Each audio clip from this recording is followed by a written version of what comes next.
Eu quero convidar você para abrir a sua Bíblia em Romanos capítulo 11, a partir do versículo 33. Carta que escreveu o apóstolo Paulo aos Romanos, capítulo 11, versículo 33. Ó profundidade das riquezas, tanto da sabedoria como da ciência de Deus. Ciência é conhecimento. Quão insondáveis são os seus juízos, e quão inescrutáveis os seus caminhos. Porque quem compreendeu o intento do Senhor, ou quem foi seu conselheiro, ou quem lhe deu primeiro a ele, para que ele seja recompensado? Porque dele, e por ele, e para ele, são todas as coisas. Glória, pois a ele eternamente. Amém. Com a sua Bíblia aberta, curva a sua cabeça.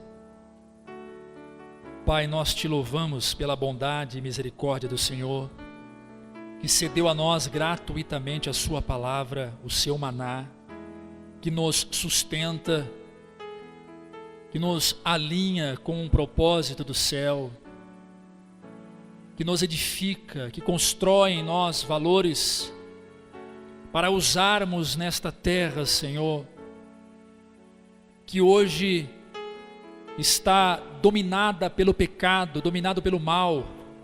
A palavra em nossas vidas nos dirige para um caminho bom, para um caminho de vida. A palavra nos faz conhecer o Senhor. É através dela que nós nos aproximamos mais do Senhor. É através dela que nós adquirimos sabedoria. Portanto, nós te louvamos por este privilégio de compartilhar da sua palavra nesta igreja, em o nome de Jesus. Amém. A carta de Paulo aos Romanos é uma carta teológica, uma das principais cartas teológicas de Paulo. E o capítulo 11, para sintetizar aqui o contexto, o capítulo 11, Paulo diz para Israel: há salvação para Israel, há salvação para esta nação.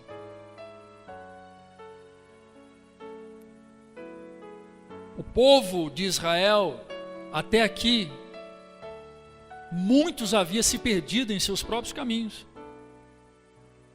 No tempo do profeta Elias, já havia muitos que apostataram da fé. No tempo de Isaías.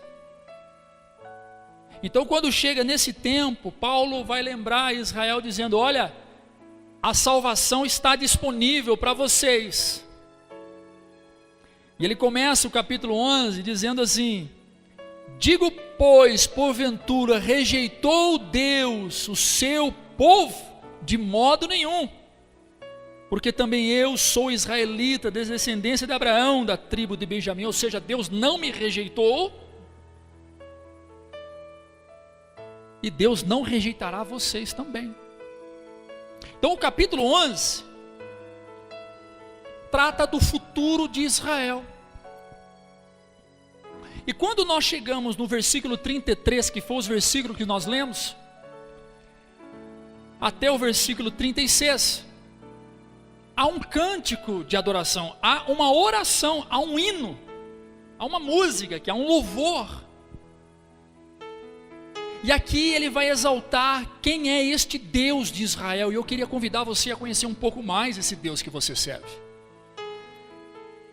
Há muitas pessoas dentro da igreja evangélica servindo a um Deus que desconhece, adorando, entre aspas, a um Deus que a pessoa não tem nem ideia quem é. A pessoa não sabe quem é esse Deus. E você pergunta para ela, você ama Jesus? Ela fala, eu amo Jesus. Quem é Jesus? Ela consegue explicar de forma rasa quem é Jesus, mas são poucos verdadeiramente que conhecem o Cristo, Criador de tudo. Aquele que estava no princípio, em Gênesis 1, quando Deus criava os céus e a terra. São poucos que conhecem a magnitude e o poder que esse Deus tem. E a cada dia que passa eu tenho descoberto um pouco mais sobre esse Deus. Eu tenho procurado saber quem é esse Deus. Conhecer quem é esse Deus. Algumas pessoas procuram as igrejas na expectativa de conhecer Deus através da igreja. E isso é bom. Porque Deus se manifesta também através da igreja como um canal de comunicação. A igreja é um dos canais de comunicação de Deus com a terra. Mas uma coisa é eu vir à igreja e conhecer Deus ouvindo falar sobre Ele. Que é exatamente isso que vocês estão fazendo aí agora. Mas a outra coisa é, e o melhor coisa é, conhecer Deus andando lado a lado com Ele. Então Paulo, quando escreve para Israel, ele escreve na autoridade de quem conhecia Deus e andava com Ele. E há muitos pregadores triunfalistas que dizem que quando você passa a conhecer Deus, a sua vida se torna um céu de brigadeiro. Céu de brigadeiro é uma expressão um tanto quanto colorida, um tanto quanto boa. Uma vida fácil, uma vida mansa. E na realidade não é.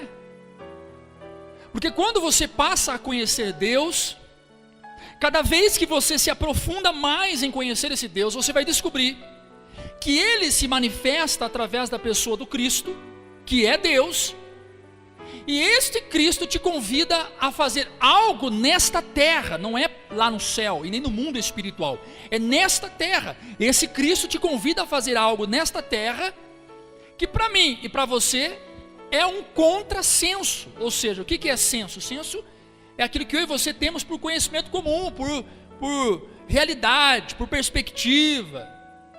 O Cristo, Ele propõe a nós coisas que são contrárias àquilo que vivemos. Então Ele vai dizer assim, aquele que quiser vir a mim, negue-se a si mesmo, toma a tua cruz e vem. Aí você fala, peraí, que cruz é essa que Cristo está dizendo para eu tomar e para eu ir? Essa cruz é negar a si mesmo. O negar a si mesmo é um dos maiores desafios na vida do crente. Quando eu me nego, eu estou carregando uma cruz para poder seguir Jesus. O negar a si mesmo é você lutar contra os desejos, contra as paixões, contra os pecados, contra a mentira, contra a violência, contra o engano, contra as falsas doutrinas. O negar a si mesmo é você lutar contra as suas próprias paixões. E eu costumo dizer que o maior inimigo do crente não é o Satanás, é ele mesmo. Porque se você for resistente às suas convicções, ela se torna mais forte que o próprio Satanás. Se você colocar na cabeça algo e isso descer para o seu coração, que aquilo é uma verdade absoluta em relação ao que você está vivendo, você cria um muro, uma resistência à ação da graça. E Deus, por ter dado a você algo que somente Ele até então tinha, que é a liberdade, o livre arbítrio, a vontade de agir, a vontade de ir e vir, a capacidade racional de decidir, Deus então deixa, pelo seu ato permissivo. O que é ato permissivo? É Deus permitindo, Ele permite que a sua decisão fique entre Ele e você. Então, quando a pessoa resiste à ação da graça, Deus então permite que ela continue andando em seus próprios caminhos, mesmo Deus sabendo que o caminho dessa pessoa é o inferno. Deus permite. Aí nós respondemos uma certa pergunta que diz o seguinte: por que é que muitas pessoas estão procurando caminhos ruins que levam ao inferno, sendo que essas pessoas sabem que existem outros caminhos? Porque elas foram inspiradas, influenciadas e decidiram andar por esses caminhos. O homem, muitas vezes ele é influenciado por outros homens, e na maioria das vezes ele é influenciado pelo próprio Satanás, e raramente ele se deixa influenciar pelo Espírito de Deus. Raramente. Mas o homem que se propõe em seu coração a se deixar ser influenciado pelo Espírito de Deus, é bem certo que Deus não encaminha ninguém para o inferno, que Deus não encaminha ninguém a ter uma vida miserável, que Deus não encaminha ninguém a viver uma vida algemado, acorrentado, preso, escravo da própria sorte. Então, o que eu tenho visto acontecer antes de nós entrarmos aqui? Hoje a mensagem vai ser rápida. O que eu tenho visto acontecer? Eu tenho visto acontecer por aí que a Igreja do Senhor, a instituição evangélica brasileira, está tentando fazer o papel do Espírito Santo na vida do crente, na vida do cristão. E isso tem sido uma catástrofe enorme. Por quê? Cai a instituição, morre a igreja. Cai o pastor, morre a congregação. Cai a liderança, toda a congregação cai junto. Então, os dias em que nós vivemos, é os dias em que os homens se colocam como a esperança desta terra, a começar dentro da igreja. E quando nós saímos de dentro da igreja e vamos para o mundo, nós vamos ver, na perspectiva social, dentro do contexto em que nós vivemos, nós vamos ver homens no cenário da política brasileira e no mundial, que se colocam também como a esperança dessa terra, dizendo: ninguém resolveu, eu vou resolver. É muito bem certo que Deus usa homens, é muito bem certo que Deus precisa, ou melhor, Deus quer usar homens, para que haja mudança para os próprios homens. Mas quando eu desconheço quem é esse Deus, e crio um relacionamento frágil, um relacionamento impulsionado pelas minhas emoções, e vou levando a vida assim, 10 anos, 15 anos, 20 anos. Queridos, eu conheço crentes que estão há 40 anos dentro da igreja, e desconhecem quem é Deus verdadeiramente. Não sabem quem é Deus. Eu não estou dizendo falar um repertório teológico, a pessoa citar para você teologicamente o hebraico, o grego. Não é isso, não é isso não. Realmente a pessoa não conhece quem é Deus. Ela conhece as tradições do seu movimento religioso. Ela conhece aquilo que acontece dentro no quadrado chamado instituição denominacional, a igreja que ela faz parte. E quando você tira ela dali e leva, o próprio Deus permite que ela saia daquele contexto e leva para um cenário que desperta esse Deus na vida dela, você vê então aquele crente de 40 anos desmontar igual um castelo de Lego, cai por terra tudo.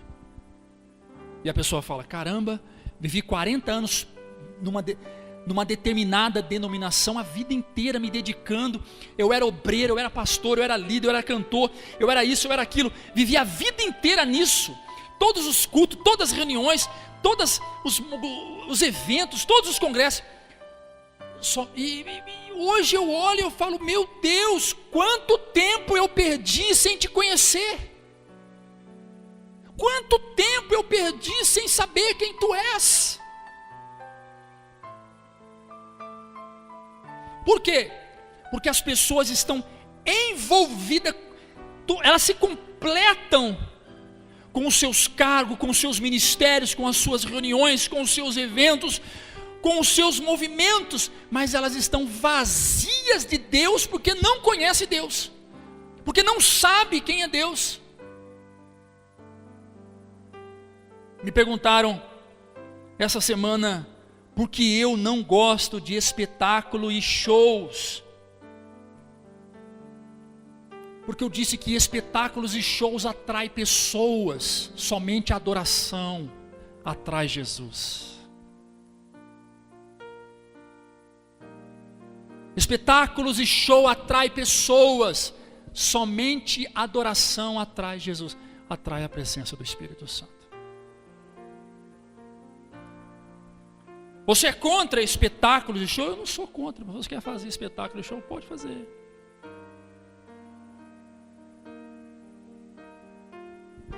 Então Paulo nos convida a conhecer esse Deus. Ele começa dizendo, ó profundidade das riquezas. Ó profundidade das riquezas. Profundidade, querido, é sinônimo de algo sem medida. Você vai pular num rio, e alguém vira para você e diz, não pula aí não, que é profundo. Qual é a primeira pergunta que você faz? Quantos metros tem esse rio? Quantos metros tem esse rio? Aí você fala, não sei, é bem profundo aí. Quem já nadou em rio como eu sabe, vai lá, pega um pedaço de bambu, é a regra. Vai lá e coloca o bambu, aí vai afundando o bambu, até o bambu encostar na terra, não é assim? Pedaço de galho, não é assim, Júlio? E vai afundando ali. Opa, deu pé. Não, aqui é bem fundo. O Paulo, ele começa dizendo a profundidade das suas riquezas. Ele não mostra o fundo dessa profundidade. Ele revela para nós que essa profundidade é tão profunda que não tem medidas. Não tem. Se você mergulhar aqui nesse rio, quanto mais você mergulhar, quanto mais braçada você der para baixo, mais fundo você vai afundar. Ou melhor, você vai redundante, mais fundo você vai. Quanto mais você der braçada, mais fundo você vai. É assim com Deus. O que eu entendo? Eu entendo que se o tempo de igreja mede o tempo de relacionamento com Deus, então significa que quanto mais velho você for de igreja, mais profundo tem que ser o seu relacionamento. E esta não é a realidade da igreja brasileira. O que nós estamos vendo é uma igreja velha sufocando, matando os espíritos inabaláveis. Os jovens que não querem ser abalados. Sabe aqueles jovens inabaláveis? Eu sou inabalável, nada me abala. Nada. Nada. A igreja velha está matando esse espírito que traz vida e vida com abundância na vida de muitas pessoas. Está sufocando essas pessoas. Está estrangulando essas pessoas. Porque desconhecem que não é o tempo que eu estou na instituição, dentro de uma igreja, que me faz ter profundidade de relacionamento com Deus. Mas é o tanto que eu me envolvo com Deus, que eu me mergulho, que eu imerjo nesse mover do Espírito Santo. O navegar no Espírito é isso, é você se lançar profundamente. Então nós temos alguns pontos aqui. Primeiro, a profundidade das suas riquezas. E aqui revela 3 características importantíssimas em Deus, né? A primeira: ó profundidade das riquezas, tanto da sabedoria. Falando de riqueza, que riqueza é essa, pastor? Tudo aquilo que Deus possui, tudo aquilo que Deus é, Ele transmite a nós, Ele passa a nós. Por quê? Porque nós somos herdeiros de Deus, nós somos herdeiros dessa herança. Eu vou voltar um pouquinho aqui, Romanos capítulo 8, verso 17, eu queria que você voltasse um pouquinho.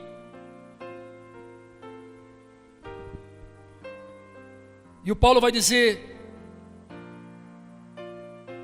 e se nós somos filhos, somos logo herdeiros também, herdeiros de Deus e co-herdeiros de Cristo. Só até aqui. Então, esta riqueza de Deus, esse tesouro de Deus, é direito nosso, é herança nossa. Agora, a mente humana, ela não consegue entender e compreender o que é esse tesouro. Não consegue. Por quê? Porque esse tesouro não se trata de coisas, de posses. Então, qual é a ideia da teologia da prosperidade? A ideia da teologia da prosperidade é transportar as riquezas espirituais desse Deus para você e para mim, como se fossem riquezas materiais, coisas tangíveis. Porque convenhamos, se tem algo que agrada o homem, é aquilo que de fato o homem almeja em questões materiais. Uma boa casa, um bom carro, bens agrada o homem. Claro que sim. E as pessoas estão se tornando tão avarentas, mas tão avarentas, que as estratégias estão sendo transformadas, ou melhor, estão sendo mudadas mediante ao grau de avareza. Quanto mais avarento for a pessoa, melhor proposta você dá, a chance que você tem de ganhá-la é muito alta. Então muitos usam esse texto erroneamente, dizendo que as riquezas de Deus, que eu e você somos herdeiros, são as riquezas materiais, são as coisas materiais, porque esse Deus é o dono da prata e do ouro. De fato Ele é dono de tudo. Mas não é sobre isto que Paulo está falando. Não é sobre essa riqueza tratada de tesouro, chamada de coisas, moedas, prata, ouro. Deus quer que você seja próspero, mas não é sobre isso. É um legado espiritual, é algo que vem do céu para a sua vida. Tudo que você adquire da terra, vem da terra, meu filho. Você não vai adquirir honra de Deus vindo da terra, você vai adquirir honra de Deus vindo do céu. Todos os milagres que aconteceram na sua vida não veio da terra, veio do céu. O médico conseguiu fazer uma excelente cirurgia, a pessoa estava entre a vida e a morte. Foi um milagre, pastor. O médico foi usado por Deus. Então, o milagre veio da terra, porque ele é médico. Não, o milagre veio do céu. Milagres vêm do céu. A porta que foi aberta em um momento que você não esperava, veio do céu essa porta. Essa porta foi aberta porque o céu abriu essa porta. Então, quando eu substituo o céu por terra, eu cometo uma heresia, eu estou levando as pessoas por outro caminho. Quando eu falo que as riquezas que Deus deixou para mim são riquezas materiais, eu estou levando a igreja para outros caminhos. Eu estou ensinando a igreja a ser avarenta, ser gananciosa.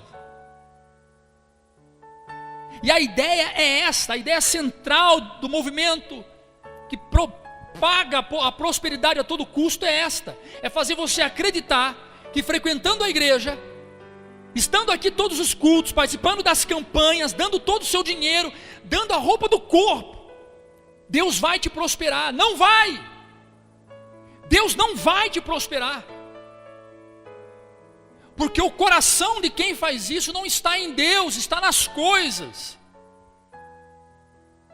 O ofertante, o dizimista, o homem que é fiel nas questões financeiras com uma igreja, aquele que oferta com generosidade, ele faz isto motivado pelo céu, não pela terra. Ele faz isto não na esperança de ser abençoado, ele faz isto porque ele é abençoado. Ele não dá na perspectiva de colher, ele dá na perspectiva que aquilo já faz parte da colheita. Portanto, as riquezas que nós somos herdeiros vêm do céu e se manifesta lá, para a sua vida e para a minha. Mas são poucos que se preocupam em pregar isso. São poucos que decidem falar sobre isso. São poucos que ousam subir no púlpito de uma igreja e dizer: você está há quantos anos sendo enganado e dominado pelo sistema religioso?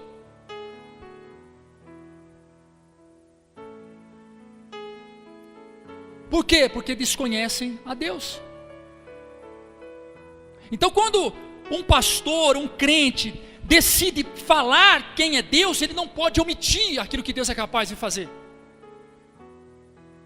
Deus é capaz de abrir porta, de prosperar, te dar o melhor dessa terra. Deus pode te dar tudo. Mas Ele garante a você que antes do tudo que você quer ter, você precisa tê-lo como tudo na sua vida. Ele tem que ser tudo na sua vida. Porque se Deus não for tudo na sua vida, mesmo que você tenha tudo, você todos os dias se sentirá um nada. Quantas pessoas ricas, milionárias, que acordam de manhã se sentindo um nada, vazio, depressivo.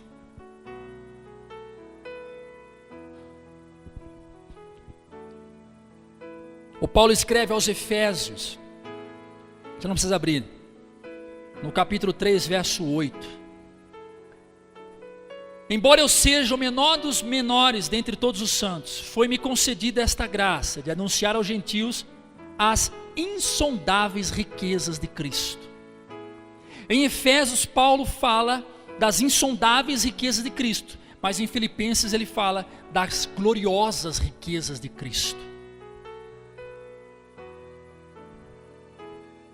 E que riquezas são essas?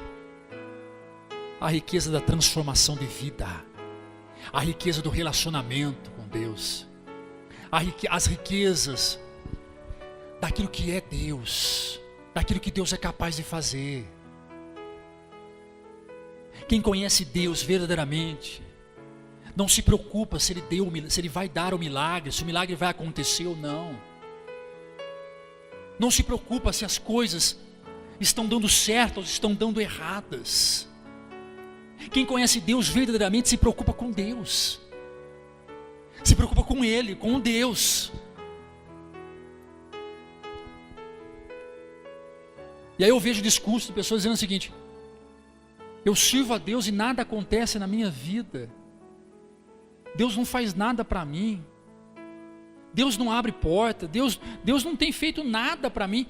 Eu sirvo a Deus há 10 anos, nada acontece, nem carro eu tenho, nem vira e mexe eu troco de emprego, eu sirvo a Deus, nada está acontecendo, eu vou parar de servir a Deus, vamos ver se de repente minha vida melhora.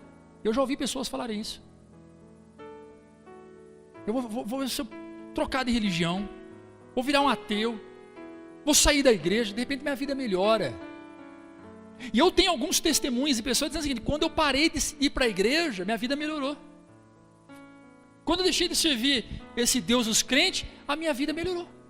Já ouviu isso? Eu já ouvi isso. Tudo que o diabo quer fazer na sua vida é aquilo que você espera que Deus faça. Eu vou repetir. Tudo que o diabo quer fazer para você é aquilo que você espera que Deus faça. Que Deus o faça. Eu quero que Deus abra uma porta de emprego, o diabo está pronto para abrir uma. Eu quero que Deus me dê um carro, o diabo está pronto para te dar um carro. Eu quero que Deus me dê um relacionamento, o diabo está pronto para te dar um relacionamento. A única diferença entre aquilo que Deus pode fazer e que o diabo também pode, é que aquilo que Deus faz por você, o diabo não tem poder para desfazer. Mas aquilo que o diabo faz por você, o faz escravo do diabo. Faz você se tornar dependente do diabo. Aí entra o velho e bom ditado, ele dá com a direita e toma com a esquerda. Agora tem algo que só Deus pode fazer e o diabo até quer fazer, mas não consegue. A salvação. Te mandar para um lugar que não há choro, não há dor, não há cansaço, não há sofrimento. E isso o diabo não consegue fazer. O diabo vai tentar transformar a sua vida aqui na terra de uma vida aparentemente boa. Ele vai tentar te cercar de bens, luxúrias, de riquezas, de coisas grandiosas. E aí você vai começar a achar que aqui é o céu. Que aqui é o céu. E quanto melhor for a sua vida, e quanto mais gozo você tiver nessa terra, mais o diabo vai alimentar esse desejo pelas coisas da terra, e mais distante você vai se tornar de Deus. E quanto mais distante você se tornar de Deus, mais vulnerável você está nas mãos do diabo. E quanto menos você esperar, ou melhor, no momento que você nem imagina, ele destrói com a sua vida. Ele acaba com você. Porque é o papel dele. E é o desejo dele. Ele anseia pelo mal, porque ele é o mal.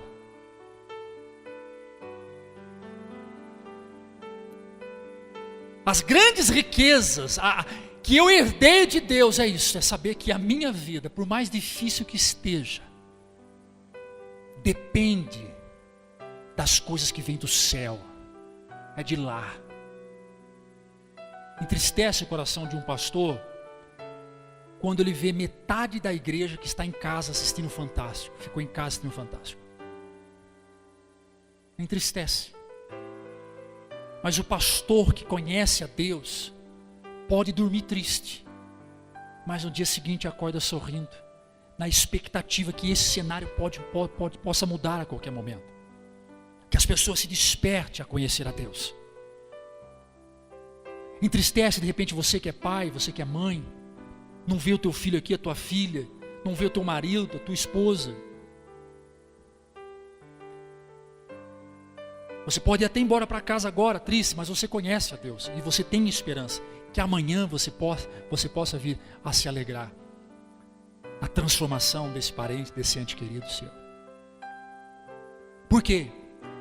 Porque tudo que nós esperamos de Deus vem do céu.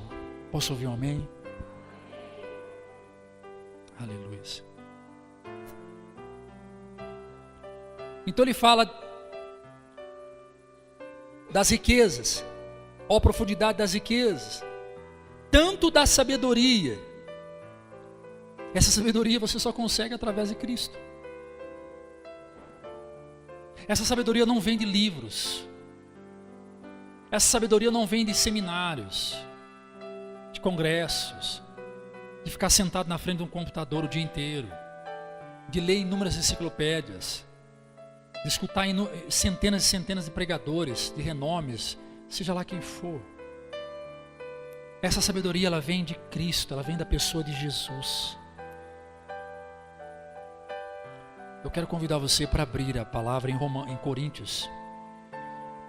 Próximo livro aí, 1 Coríntios, capítulo 1, o versículo é o 30.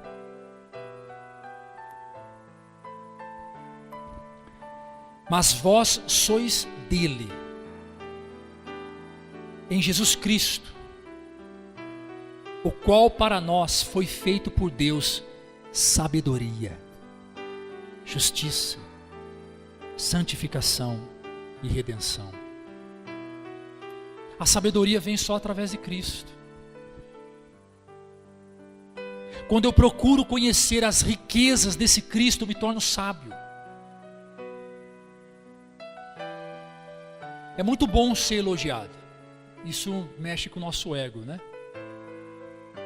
Quem não gosta de elogios? A pessoa fica até meio sem graça quando é elogiado. Ser elogiado pelo marido, ser elogiado pela esposa, ser elogiada pelo patrão, ser elogiado por um amigo. É muito bom ser elogiado.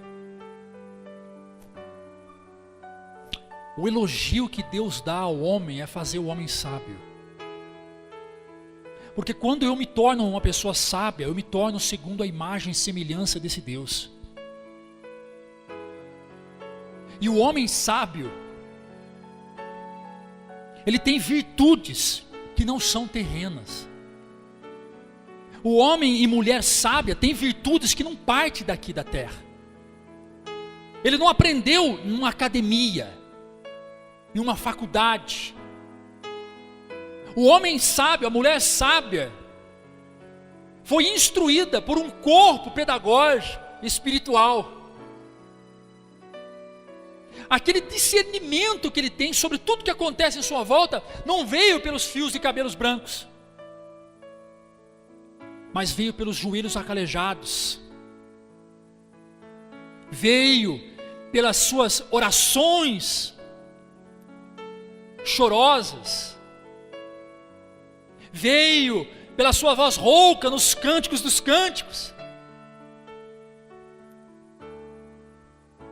A sabedoria genuína que nós alcançamos através de Cristo não vem da terra, vem do céu. E enquanto eu me preocupar em buscar as riquezas desta terra, eu jamais vou alcançar as riquezas do céu. Eu jamais irei me aproximar daquilo que Deus tem de melhor. A Bíblia não exclui a possibilidade de você buscar as coisas desta terra, porque afinal de contas, você é um ser terreno. Você vive num mundo que é regido por coisas. Você não está proibido de ter coisas. O que você não pode deixar as coisas dominar você, regir os seus caminhos, porque é muito comum, ela vai afastar você de Deus. Com essa história de gente que pedia a Deus carro, porque andava a pé. Eu já contei essa história aqui. Deus me dá um carro, Deus me dá um carro, Deus, eu preciso de um carro.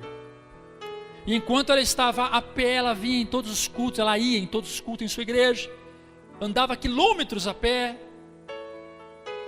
participava de todas as reuniões, era o primeiro a chegar, o último a sair, vinha debaixo de chuva. Pela infinita misericórdia de Deus, pela bondade dele, esse jovem trabalhou e ganhou um carro, ou melhor, conquistou um carro, sumiu da igreja, simplesmente parou de vir aos cultos. As coisas têm essa força, as coisas têm esse poder de nos dominar. Portanto, quando eu busco sabedoria, eu digo para as coisas: olha, nada me domina, nada e ninguém, só o Espírito Santo de Deus, só o Espírito Santo de Deus. Terceiro ponto aqui nesse versículo, Paulo vai falar, ele disse da profundeza dessas riquezas, da sua sabedoria, ele fala também do conhecimento de Deus. Quem é que consegue compreender esse Deus que pega um homem, uma mulher toda destruída, um casamento todo acabado, com uma vida emocional toda destruída,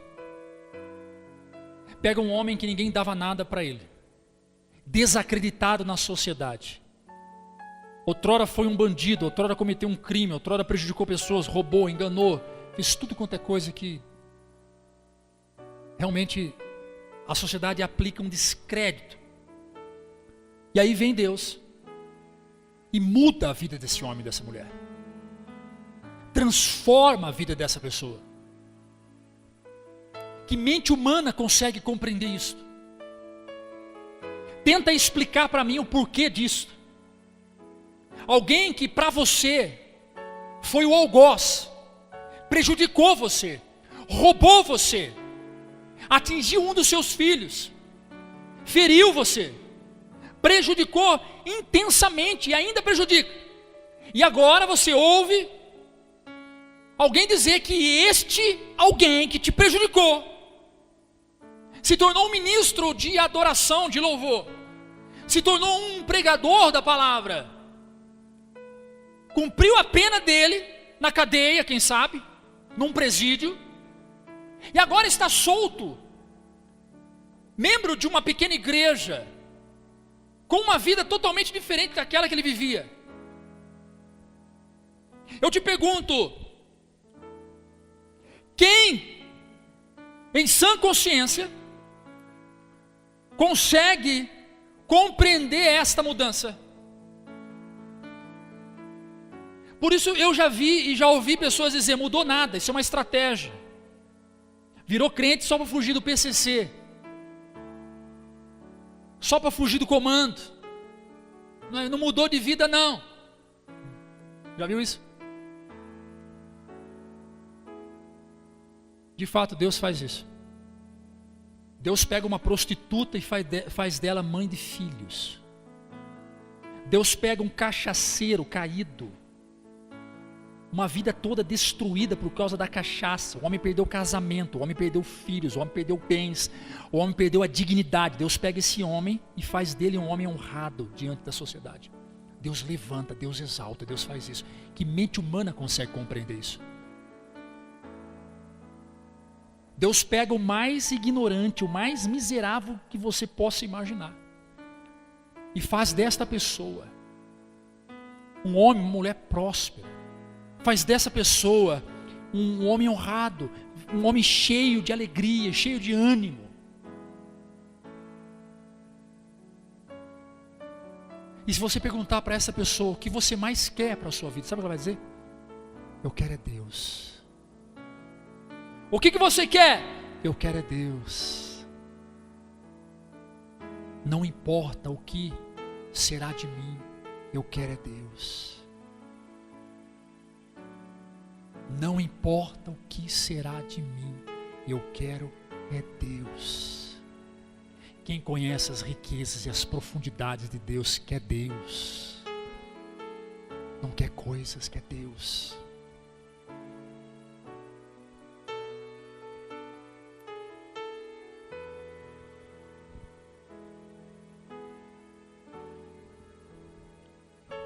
Aleluia. Os nossos pecados são impossíveis de ser redimidos se não for pelo Cristo que deu a sua vida na cruz do Calvário. E como é que você consegue compreender isso? Como é que você consegue trabalhar esta ideia?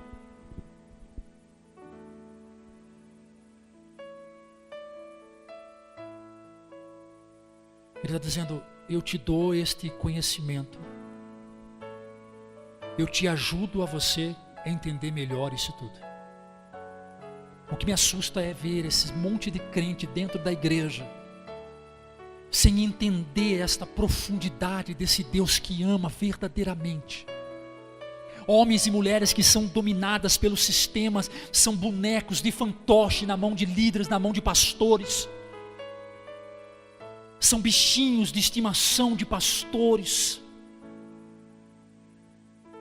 São manipulados pelo sistema religioso, vive uma vida aprisionada, vive uma vida angustiada, vive uma vida oprimida, desconhecem quem é Deus.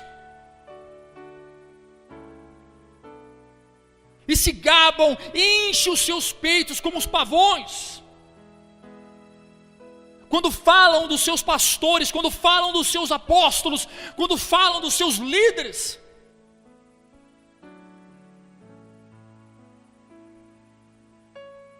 mas desconhecem quem é Deus.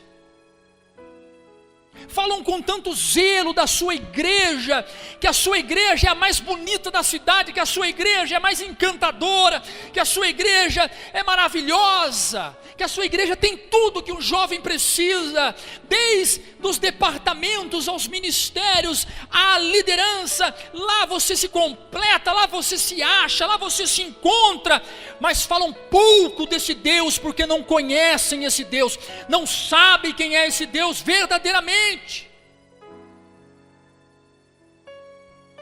Não sabem.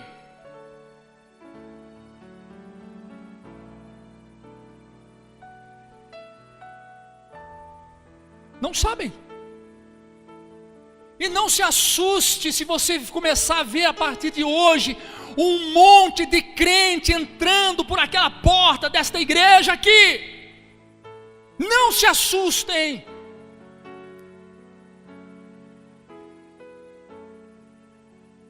Chegou o tempo de acontecer uma reforma dentro da igreja evangélica brasileira. E os pregadores, aqueles que não se curvaram a Baal, que faz parte desse grupo pequeno, estão aparecendo, estão surgindo.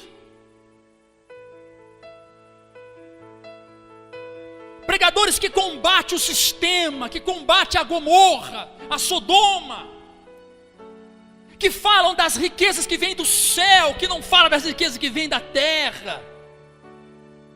Os construtores de tenda, não de palácios. Nada nesse mundo chama a minha atenção do que corações sinceros e ouvidos abertos à palavra do Senhor. Me convidam para ministrar em seminários, congressos grandes, eventos maravilhosos. Vem, pastor. Me convidam. Eu não vou. Sabe por que eu não vou? Porque a maioria desses congressos, o fim, o objetivo, o propósito é enriquecimento institucional, é vanglória para a sua liderança. Querem honras para si, buscam créditos, mas estão vazios de Deus. Não tem Deus, não sabe quem é Deus. Por que é que os pastores não conseguem pregar no mínimo 60 minutos? Por que é que muitas crentes não conseguem ficar com o bumbum no banco 60 minutos? Porque eles estão acostumados com o entretenimento, com o envolvimento com a instituição, com o pregador, com o movimento. Não estão acostumados a ser nutridos pela palavra. Eu cito um exemplo clássico. Quem está acostumado a receber na veia soro, vai no hospital, fica 2 horas tomando um vidrinho desse tamanho e não reclama nada. Mas quem não está acostumado, que é o meu caso, 2 horas parece um dia, Jaqueline é enfermeira. Eu fico olhando para aquele troço pingando, pluc, pluc. Eu falo, meu Deus. É uma analogia aqui. Quem está acostumado a ser alimentado, ser instruído pela palavra, ser levado a um conhecimento profundo de quem é Deus, 1 hora para ele é pouco. 60 minutos para ele é pouco. Mas quem não está acostumado com isso se assusta, chama o pregador de frio, chama a igreja de gelada. Por que eu disse esses dias atrás que nesta igreja vem gente nos visitar que está acostumado com esse movimento, com esse barulho e não consegue ficar? Porque o que ela mais sente falta é esse movimento, esse barulho. Ela não se preocupa com a palavra. Ela não, a busca pelo conhecimento bíblico, para ela não é importante. Por quê? Porque nunca nós proibimos alguém de fazer esse barulho, de fazer a coisa acontecer. Nunca eu disse para uma irmã ou para um irmão que começasse a falar em línguas no banco da igreja, para, que aqui não pode. Não! A pessoa é livre para manifestar esse barulho dentro da igreja. A pessoa é livre para manifestar a unção, o dom. A pessoa é livre. Mas por que ela não se manifesta? Porque aquilo que motiva ela no culto não é aquilo que ela quer fazer, mas é contrário àquilo. E o que é que motiva você a estar sentado aí agora? A palavra de Deus. E o pregador que motiva a palavra de Deus leva a igreja a se mergulhar, a se aprofundar das riquezas de Deus. Não importa como esteja a sua vida. Quanto mais eu mergulho em conhecer Deus, mais eu vou transformando, mais eu vou mudando, mais eu vou crescendo em Deus. E quem sabe aquela coisa que se precisa mudar, você em Deus vai descobrir que Ele não mudou ainda, porque sabe que se mudar, você vai desviar dos caminhos do Senhor. E somente um homem sábio, uma mulher sábia entende isso. Aqui você é livre para rodar, aqui você é livre para correr, aqui você pode fazer o que você quiser, mas não espere ser motivado a fazer isso, porque nós não motivamos, não incentivamos, e não irei incentivar, porque o que incentiva aqui é a profundeza das sagradas escrituras, o conhecimento de quem é Deus.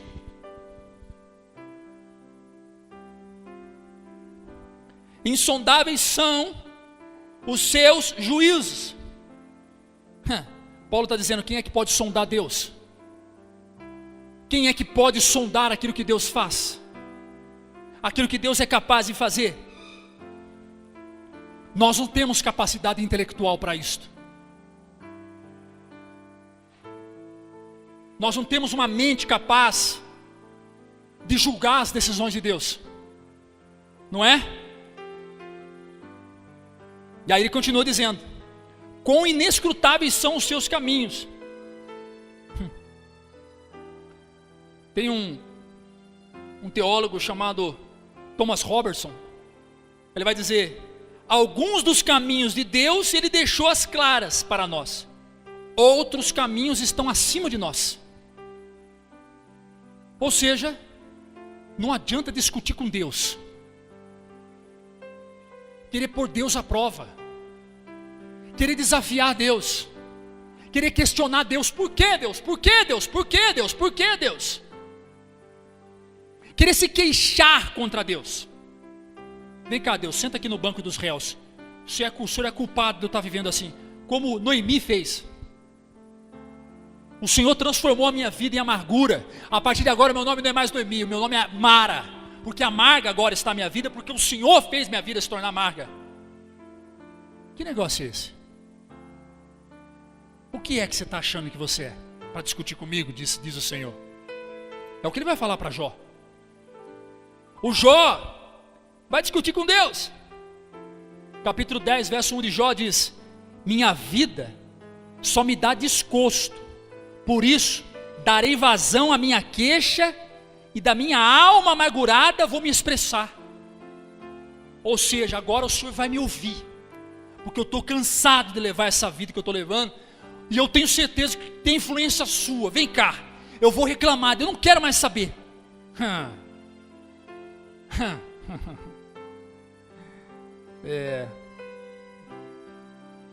Deixa eu ver um negócio aqui. Capítulo 38 de Jó. Vamos lá. Só um pedacinho. Depois disso, respondeu a Jó, o Senhor, em um redemoinho: quem é este que escurece o conselho com palavras sem conhecimento? Prepara o teu lombo, homem. Tu perguntou? Então vou responder. Onde estava tu quando eu fundava a terra?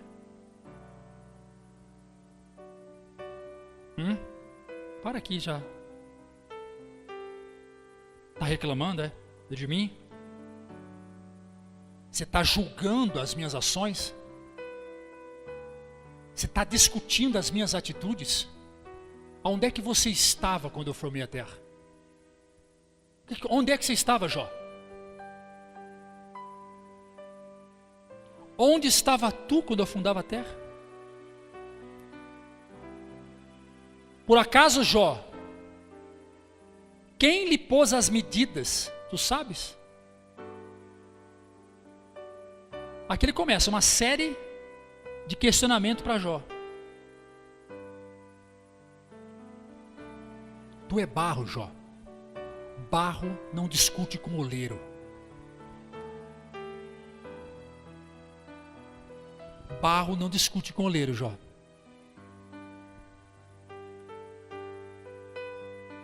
A mente humana não é capaz de acompanhar e descrever os caminhos de Deus. Se você chegou aonde você chegou, entenda, compreenda. Só tem um jeito de seguir para frente se algo está bom, ou parar e mudar o caminho se algo está ruim. É se mergulhar nas profundezas e nas riquezas do nosso Deus. Se coloque de pé, aplaudir nosso Senhor Jesus.